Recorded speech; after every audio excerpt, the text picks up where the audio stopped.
Attention, armchair quarterbacks and shower thought GMs. It's time for this week's episode of SportsBall with Mike Meharry and Alan Mosley. You like that I'm wearing my Bulls jersey today? I do like that. Opening night for the USF hockey team is tomorrow.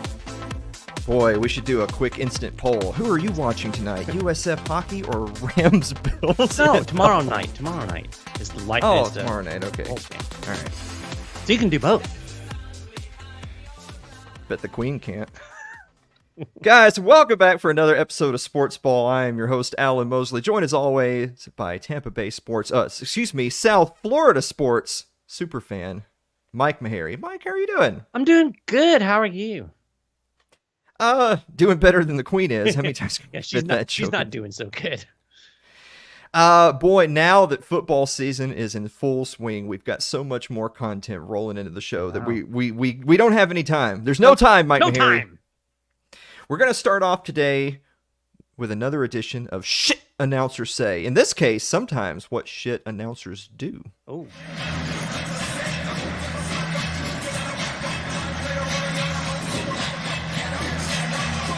Hell? National television, by the way.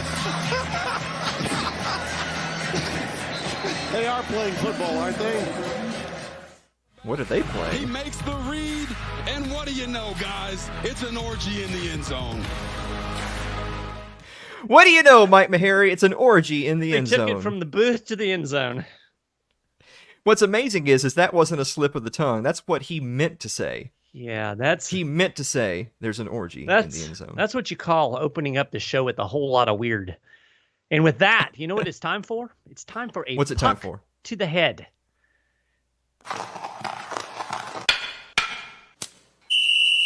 Well, I'm glad that's you and not me. It's very painful. Right. This week, we're going to shoot a puck at the head of LSU coach Brian Kelly for his handling of the media after LSU's loss to Florida State. So with that, we'll open it up to this late arriving media crowd that must have enjoyed the weekend. That's usually $10 that we put in the kitty. We'll have a big bash at the end of the year at my place. I don't think it has anything to do with winning. I think it has to do with being on time. All right, here we go. Of course, it didn't have anything to do with winning. You lost. Yeah, right. They didn't just lose. They lost to Florida State. They did indeed. So if you didn't catch it, folks, that was an LSU beat writer that was kind of coming back with the zinger. And you know, it was all in good fun, kinda, but not really. Mm-hmm. It was more of Kelly being a passive aggressive dick than anything else. It's like, you know, dude, read the room.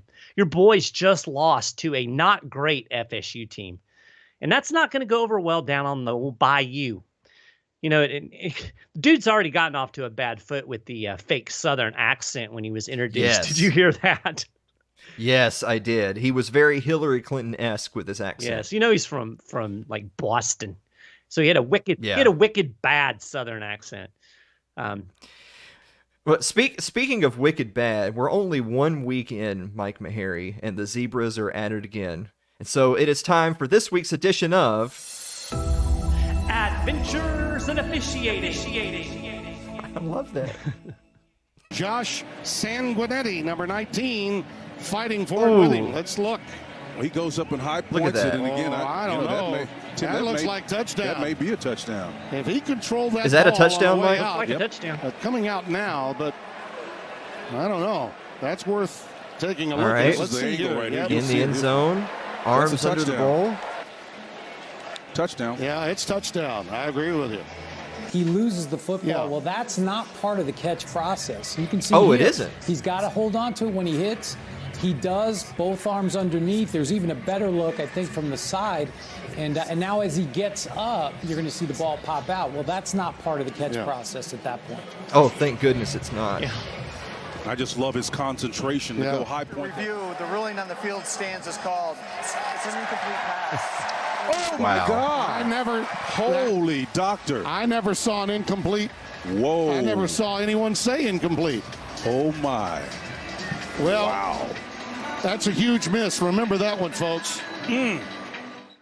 I think Illinois fans were probably saying something a little bit more colorful than Holy Doctor after that call. By the way, the announcer said, remember that one, folks? Illinois does remember that one because they ended up losing a game by 4 that they just had 7 taken off the board. That's a big yikes. Now, Meharry, before we move on, I'm gonna say really quick, you and I have gone back and forth on this topic many times, and I'm sure we will in the future, of whether or not bitching about a particular call should dominate the headlines versus what you could have done to win the game. Mike, that's a pretty egregious damn call. Yeah, I mean, even my typical, you shouldn't complain about officiating. I'm going to set that aside. It's an exception to the rule because that was really egregious. That was a pretty evenly matched game if you watched the whole game, which I did for some reason. And also, that actually went to review because they review potential scoring plays. Like, why do we even bother having all these cameras and instant replay just to still get it wrong? Well, no, so they can get it right. Oh, wait. Speaking of not getting it right, now that we've got some tape on record, it's time to talk about some cowardly coaches coaching cowardly. Mike, who was coaching cowardly this week? Well, I watched the West Virginia opener. My wife is a big West Virginia fan, so I kind of have to watch these things. So they played longtime rival Pitt in what is known as the backyard brawl. So WVU's leading the ranked Panthers on the road late in the game until we got some cowardly coaching. Up by a touchdown, WVU has the ball 4th and inches at the Pitt 48 with only 6:17 left in the game. Now, keep in mind, their running game is rolling. I mean, they're running the ball pretty effectively. And it's 4th and inches. A first down at least lets the clock run and, could have set up a potential score. But no, Coach Neil Brown decided that he needed to punt. And he even called timeout to make this egregious decision. Now, you'll be shocked that after they punted, Pitt ran down the field and 2 minutes later scored a touchdown. And then 1 pick later, the Panthers sealed the win. Cowardly coaching is going to get you every time, man. I actually wanted to look this up, Mike, since you were talking about that. Talking about West Virginia's rushing having 4th and inches near midfield that could at least come a long way to sealing the game. They had almost 200 yards rushing on the game, only to immediately give up the lead. Yes. I'll tell you who cowardly coached, in my opinion, this week. Boy, you're in the big seat now, my friend. Coach Marcus Freeman at Notre Dame.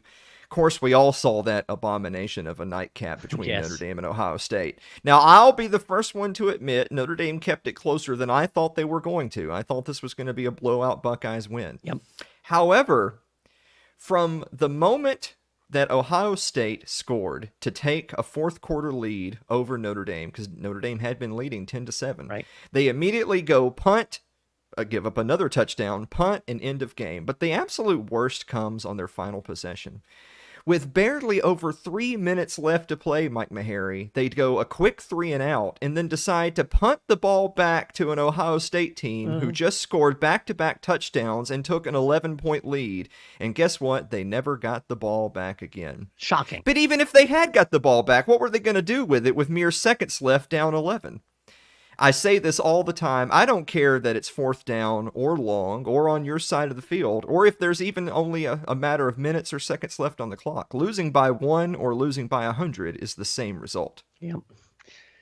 Back when the Lightning won the Stanley Cup, Coach Tortorella had a sign put over the locker room, "Safe is death." Holds true. Holds true. I like that. We got another edition of Yay or Nay. We're moving on to the NFL for this one because NFL kicks off tonight between the Bills and the Rams. Speaking of those Buffalo Bills, Mike Meharry, the Buffalo Bills are the fairly reasonably heavy odds-on favorite to win Super Bowl 57. This is the first time the Bills have been a preseason favorite win the Super Bowl since the early 90s. I think 1992, I believe. We won't talk about what happened for our poor Bills fans out there like the Willimowskis. But this leads us to the question, with all of those expectations going into the start of the year, and by the way, a really huge Week 1 matchup to kick off the season. If you're a preseason Super Bowl favorite like the Buffalo Bills, yay or nay, it is a disappointing season for anything other than a Super Bowl victory for the Buffalo Bills. Well, you and I talked about this before the show. I mean, really, if you get down to it, for any team, anything short of a Super Bowl victory is a disappointing season, right? You're trying to win the Super Bowl. True. But that said, I'm going to go with a soft nay. I'm going to say that anything short of making it to the Super Bowl would be a disappointing season. I think Bills fans would be pretty happy if they got to the big dance in this particular season. That's kind of my take on it. I can definitely see the argument that if you're making progress, last year they lost in the divisional round to the Chiefs. They didn't even make it to the AFC Championship game. I think if you're making progress, then you could make the argument that the needle is still moving in the right direction. But, in the NFL and in professional sports in general, you have windows, right? You have championship windows where your team is loaded to make a run or not. And if you're a team like the Bills that everyone sees as an odds-on favorite to win it all because you're bringing back all the important pieces, you've got a QB that is preseason favorite to win MVP as well. Everything is firing on all cylinders, whereas perhaps some of your opponents, particularly in your own division, are waffling. That you expect to win. And it is also very true that in professional sports, there is no mulligans. We don't do rebuilding seasons around here. We're not recruiting. This is professional sports. You're paid to win. I'm gonna where you're a soft no, I'm gonna say soft yes. I think Bills fans would be happy to see the Bills make it to the Super Bowl, but I think Bills fans, amongst all fans, would be very sad to make it to a Super Bowl and lose. Especially your old school Bills fans, like my brother-in-law. On that note, we're going to be back to talk about the not just proposed, but voted on expansion of the college football playoffs right after this commercial break. Stick around.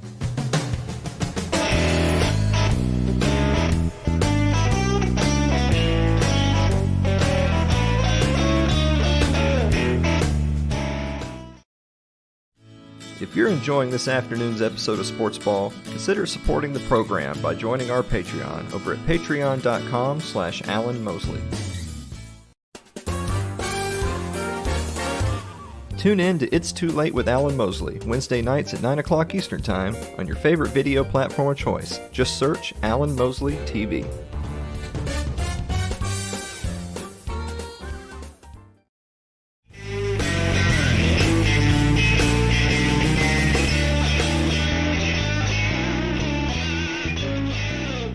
When you hit the ground, roll. Nice roll. It did my heart good to see that. I told you we were bringing it back this week. I was very happy. All right. Mike Maharrey, so another topic I know that we've discussed many times is an expanded playoff in college football. I think you and I both agreed that where having a playoff at all was definitely better than not having had a playoff for many years.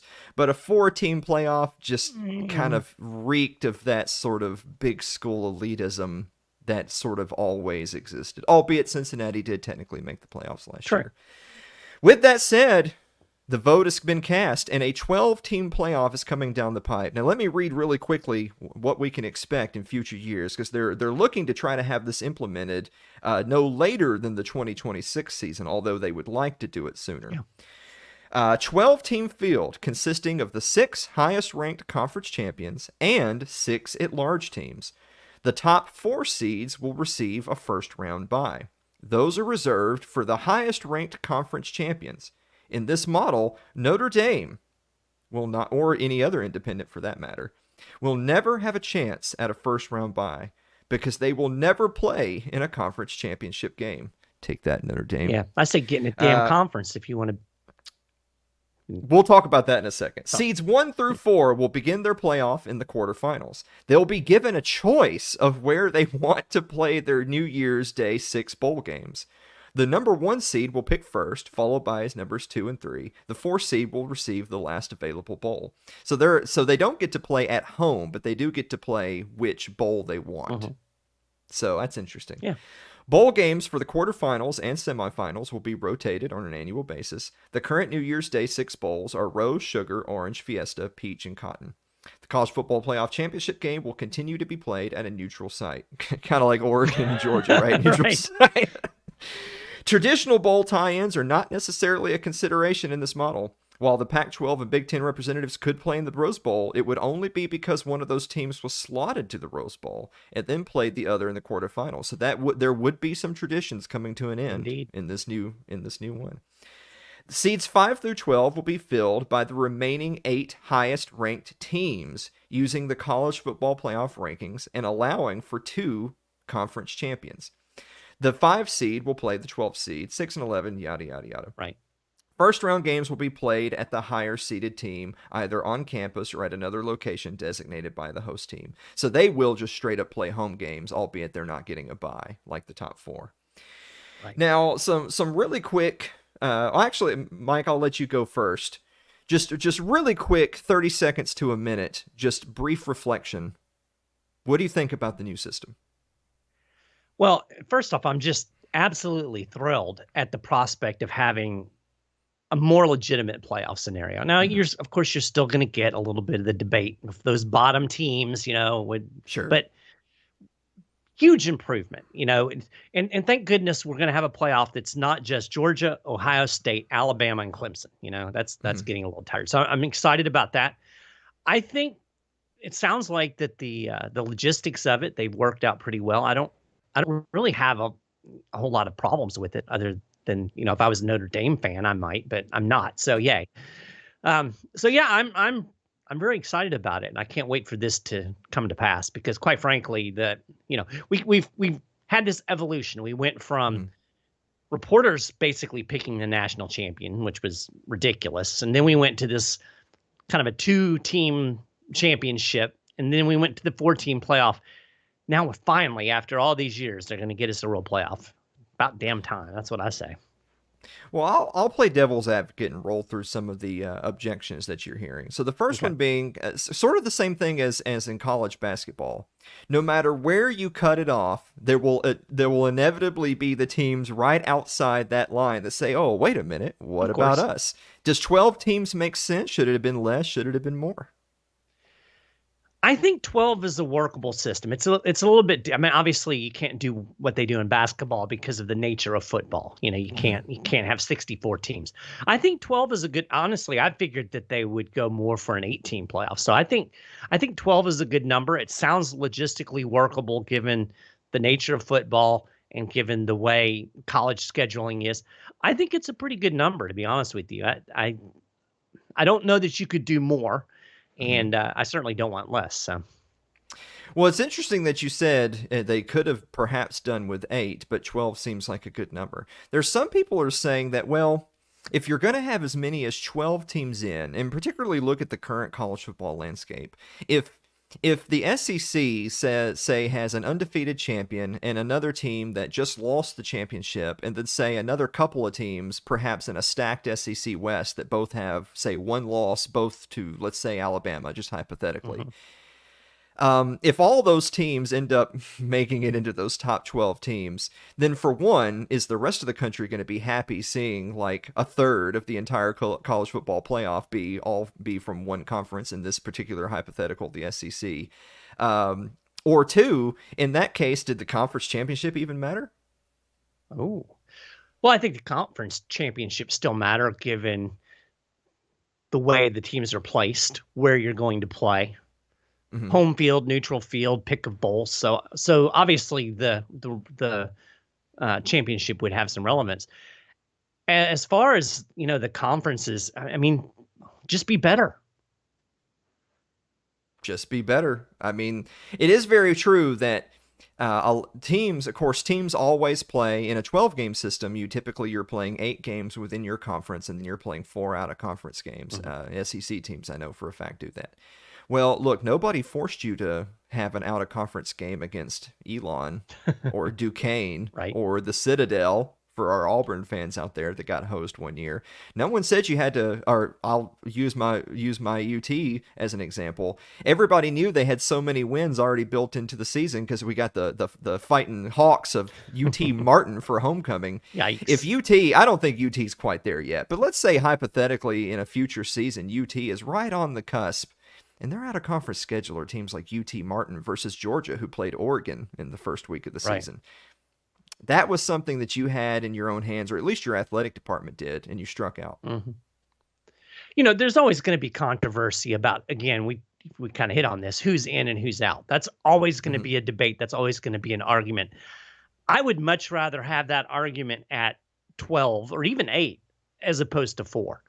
I think the farther you drop that line, the less muddy it becomes. It's always going to be some amount of mud, but and I think it's going to help some of these other conferences, because you would be in a situation where if you are a Utah or an Oregon that gets mollywomped in your first game of the year because you played an SEC team, you're not out of it. And so, because let's be honest, what you're looking down the road, if you're an Oregon fan, it's like, whatever.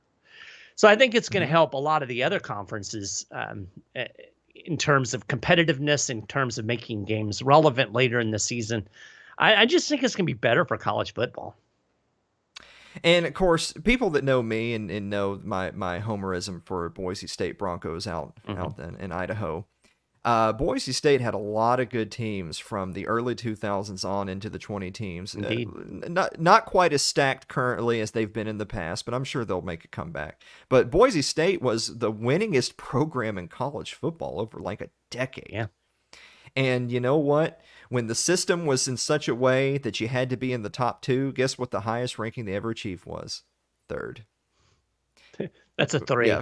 Yeah. Close enough, Mike. Don't worry, the podcaster listeners won't see that. Numbers are hard. And sure enough, of course, if a system is designed for 4 teams, and especially if you have a bunch of one-loss Big Ten and SECs, I imagine they'd only be ranked 5th, because that's just. I'm sorry, money talks in college sports, Indeed. Particularly college football. But with 12 teams, and particularly with this system, it's not even just the number of teams. It's the fact that a certain number of the highest-ranked conference champions. Now, if Boise State wins the Mountain West and they're a conference champion, that automatically gives them a certain benefit of the doubt. Right. Let's say even if they have a tough road loss to, say, some major conference opponent, but they finish the season 11-1, win their conference title game, that's 12-1, albeit with that one horrible loss to a major conference team. And let's say they finish somewhere in the mid-teens. Well, that might not be top 12, but as a major conference champion, being one of the highest-ranked major conference champions, they'd still make the playoff. Yeah. They would make the playoff over at least one proposed, at-large team that was a multiple-loss non-major conference winner. Right. And that gets them in. And another thing I want to mention, too, before we move on, ESPN actually did an interesting special where they went back a number of years and they said, let's look at what the playoff would have been if we had this playoff system that year.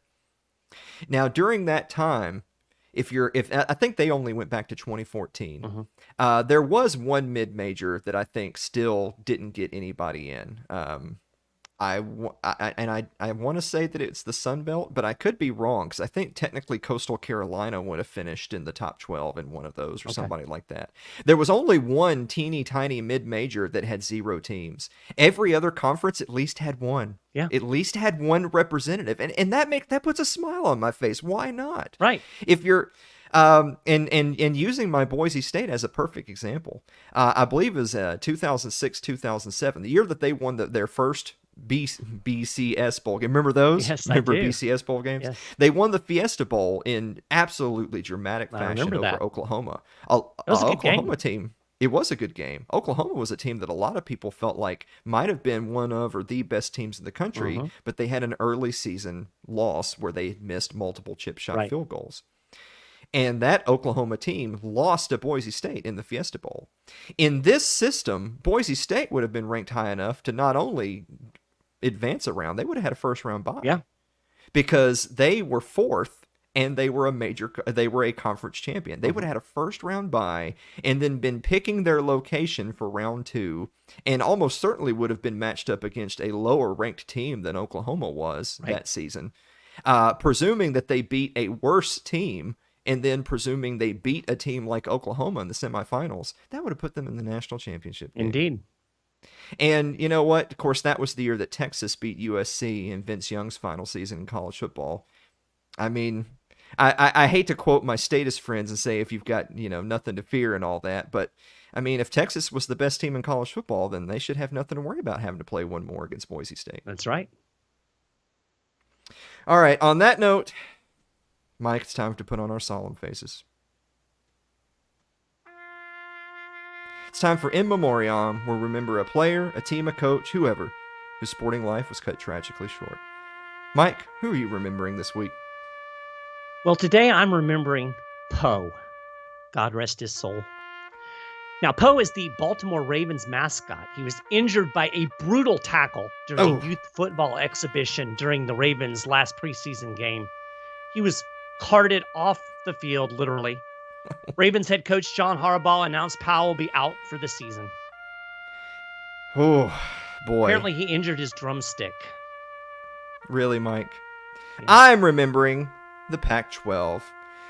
The Pac-12, who saw its two top teams, number 5 Oregon, who got absolutely blasted by the Georgia Bulldogs at the neutral side of Atlanta, Georgia, of course. Followed by Pac-12 defending champions Utah losing on a last-second interception in the swamp to the Florida Gators. The Pac-12, you have officially been eliminated from playoff contention. Oh, but you know what? If we had the college football playoff this year, a one-loss Pac-12 champion would make it. That's true. But just not saying. Poe. No, Poe wouldn't be there. I wonder. I bet Raven tastes just like chicken. I bet you're right. But probably stringier, more gamey. All right, well, on that note, we're moving on to the picks, starting with our first game this week. Alabama Crimson Tide, coming off of something that can vaguely be described as a contest against Utah State, traveling to Texas to play the Texas Longhorns. Well, let me check the spread on that. Oh my God, Texas is playing at home as a 20-point underdog. Yeah. Alabama minus 20. Mike, who do you got? I've gone back and forth on this a couple times. The Longhorns, I don't really know much about what they're going to give us this year. Mm-hmm. I'm actually going to take the Tide with that big number. How about that? That is interesting. I usually stay away from these really big point spreads when it comes to Allen's sunken cost money pit. Yeah. And I'll tell you why. By the way, just for the sake of this segment, I am also taking Alabama minus 20 to take it over the Texas. But I will say the reason why it would never make the money pit is the fact that you and me and the whole world is saying, good God, Alabama's a 3-touchdown favorite. Oh, they'll probably win it anyway. Right. Tells you exactly what you don't want the players in the locker room to hear all week. Yeah, that's true. An unmotivated Crimson Tide squad who coasts for 3 quarters might not cover the spread. Yeah, could be. Moving on, you have what? There's a number next to Tennessee's name. Yes. The Fightin' Heupels of Tennessee, the number 24 ranked Volunteers. How about this? They're 6.5-point favorites on the road against number 17 Pitt. Mike, what do you think? I'm going to show your Vols a little bit of love, and I'm going to take them. Oh. I watched Pitt play WVU. I was not impressed. Yeah. I think that Tennessee's going to out-athlete, out-physical, and cover that number. I think Tennessee is the better team. I think that they can score more points. I think their defense leaves a lot to be desired, but I mean, there was a lot left to be desired in that West Virginia Pitt game last week. Yes, there was. I tell you what, just as I'm going to go ahead and take Tennessee as well, just for this segment. But if you want to know a pro tip for the people at home, bet against your favorite team in a situation like this. That way, if they lose, then you win money. If they win, you're happy that they won. Right. So there you go. Moving on. Speaking of your favorite team, oh my God. It's the number 20 Kentucky Wildcats that are a 5-point underdog traveling on the road at number 12 Florida Gators. Mike Maharrey, Florida went from unranked to 12th in 1 week. How about that? Kentucky plus 5 versus Florida Gators. You know, this pleases me to see the Gators ranked number 12 as a Gator fan, but I think people are getting the cart a little bit ahead of the horse. Mm-hmm. This is a trap game, if ever there was one. The Wildcats are not a bad football team. I'm going to say UK covers that number and maybe wins outright down in the swamp. Ooh. Now, that's interesting. I tell you what, last week, I picked Utah to take it over Florida, even against the spread. I did too. I'm gonna say I've learned my lesson. I'm actually gonna go with the Gators on this. So the Gators, they're 5-point favorites, so they have to win by 6. But I tell you what, that quarterback Mike Maharrey, which by the way totally bailed them out against Utah in more ways than one. Yes, he did. I'm sorry. I actually don't think Kentucky's that good of a football team. Yeah. You might be right. I think Kentucky is not going to be quite as good of a team as they were last year for this season. And that team already couldn't beat UT, so I'm going with Florida. I'm sorry. All right. Well. We're moving on to the NFL. The NFL has returned starting tonight. Look, yes. Potential Super Bowl matchup in week 1. How's that for the NFL? The Super Bowl favorite Buffalo Bills are 2.5-point favorites on the road against the defending champion Los Angeles Rams. Who you got? I'm gonna buy into the Bills hype. Oh, I'm gonna go Bills, even on the road. All right. You know what? I think that the Rams are going to take a notable step backwards this year. Super Bowl hangover, plus Matthew Stafford being old as Christmas with a bum elbow, plus having lost a few parts of free agency. I think, honestly, our fans in PA and New York are going to be so happy. I'm going with the Bills. I think that this is the first of many signature wins on the ways to a Bills Super Bowl that won't happen. Mm-hmm. On that note, we're moving on. Oh my God, not again. Here we go again. The Tampa Bay Buccaneers that are also 2.5-point favorites at the Dallas Disappointments. Sunday Night Football, baby. Yep. Well, my negativity says go for the Cowboys, but I'm going to go Bucks, man. I think this is a battle. I think the big question mark for both of these teams going into this game is offensive line. And I think that the question marks are a little bit smaller for the Bucks, and I think one thing you're going to see with Tampa Bay this year, they're going to have a much improved defense over what they had last year. So we're going to go Bucks over the Cowboys. So I'm going to revisit my strategy from earlier with the UT Pitt game, but double down on it. Not only am I betting on Tampa Bay Buccaneers because that way I'll still be happy if I lose. I also think the Tampa Bay Buccaneers are just going to win. I just think they're going to win. Fair enough. Plus I want to be happy if they don't. So I'm going with Tampa Bay. And finally this week, Monday Night Football. Ooh, there's an interesting match. How do these matchups get planned like this? Come on. It's all drama, right? This is the WWE. Absolutely. It's not real. The Denver Broncos and their multi-million-dollar new man, Russell Wilson, going on the road as 6.5-point favorites. Russell Wilson is instantly worth like 15 points to Vegas. 6.5-point favorites at the Seattle Seahawks. Who do you have? When I saw this, the first thing I thought was Russell Wilson versus Geno Smith. So I got to go with the Broncos. That is definitely a good point. I tell you what, the Broncos are an interesting team for the reasons we discussed last week. If you felt like the Broncos of going into 2022 were very similar to the Broncos of like a 2016, 2017, where the pieces are there and they just need a leader on the football field under center to get them over the top, then you think Denver is poised to make a run. I tend to have doubts because Denver is in a freaking division with the Chargers, Chiefs, and Raiders, who... The Chargers, Chiefs, and Raiders were not the teams back during Peyton's run as they are now. Right. None of them were. No.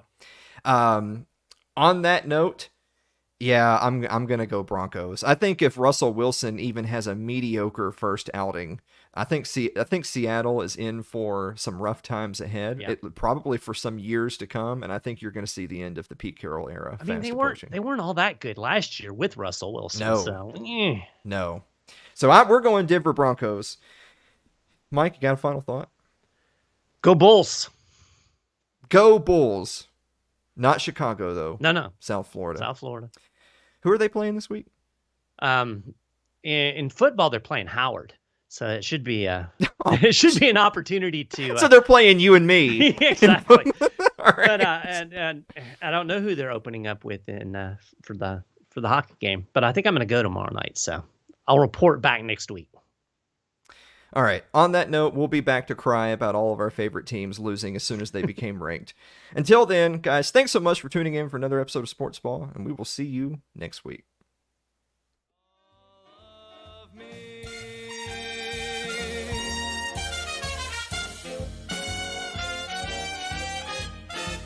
You have been listening to SportsBall with Mike Meharry and Alan Mosley. You can follow us on Facebook, Twitter, YouTube, and Odyssey, all at Alan Mosley TV. You can also subscribe to the show on your favorite podcasting platforms. Just search for SportsBall with Mike and Alan. And you can find the weekly Sunken Cost Money Pit at Substack. Thanks for listening. We'll have more bread and circuses next week.